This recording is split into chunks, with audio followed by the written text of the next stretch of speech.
আজকে আমরা ননদ ভাবি মিলে চলে যাচ্ছি আমাদের ভান্নারা বাজারে। তো সেখানে আজকে একটা সুপার শপের উদ্বোধন হবে, আর সেই উদ্বোধনে প্রধান অতিথি হচ্ছে মিশা সওদাগর। তো মিশা সওদাগর যেহেতু আমাদের বাড়ির কাছেই আসবে, তাই ভাবলাম ননদ ভাবি মিলে চলে যাই, একটু দেখে আসি।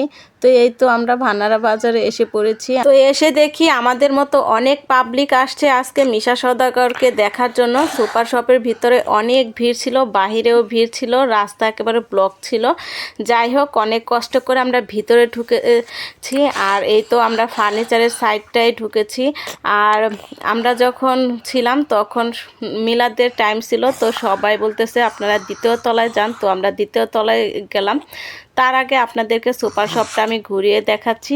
আর এখন কিন্তু সুপার শপটা পুরাই ফাঁকা, কারণ ওই দিন আমি আর সুপার শপে ঘুরতে যেতে পারি নাই। তারপরের দিন আমি আবার সুপার শপে গিয়ে ভিডিও করে নিয়ে আসছি আপনাদের সাথে শেয়ার করার জন্য। তো এই তো সুপার শপের ভিতরে কিন্তু টুকিটাকি সব জিনিসই ছিল। আলু, পেঁয়াজ, চাল, ডাল, টিস্যু, তেল থেকে শুরু করে সব কিছুই ছিল। খুবই ভালো লাগছে দেখে যে আমাদের বাড়ির পাশেই এখন সুপার শপ। তো আলহামদুলিল্লাহ, এভাবেই আমাদের এলাকাটা উন্নত হবে। তো আমাদের আশেপাশে যারা এখনও জানেন না সুপার শপ হয়েছে, তারা কিন্তু এই সুপার শপে আসবেন এবং কেনাকাটা করবেন। এখানে কিন্তু গরুর মাংস, ইলিশ মাছ এগুলোও ছিল। তো আমি আর বেশি ভিডিও করি নাই। ওনারা কিন্তু সুপার শপটা এখনও ভালোভাবে গোছাতে পারেনি, অর্ধেকটা গুছিয়েছে। তবে যাই হোক, সুপার শপটা কিন্তু অনেক সুন্দর হয়েছে গোছানোটাও।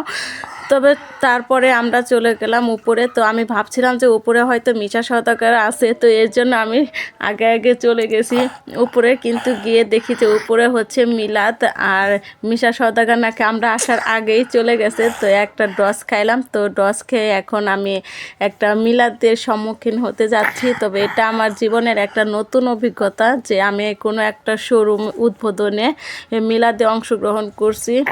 পরিস্থিতির শিকার, পরিস্থিতি যেদিকে যাবে সেদিকেই যেতে হবে, এটাই হচ্ছে আমাদের মেয়েদের নিয়তি। যাই হোক, নতুন একটা অভিজ্ঞতা আপনাদের সাথে আজকে শেয়ার করলাম। আর মিলাদে কিন্তু মুরগির বিরিয়ানি দিয়েছিল। তো আজকে ভিডিওটা এ পর্যন্ত।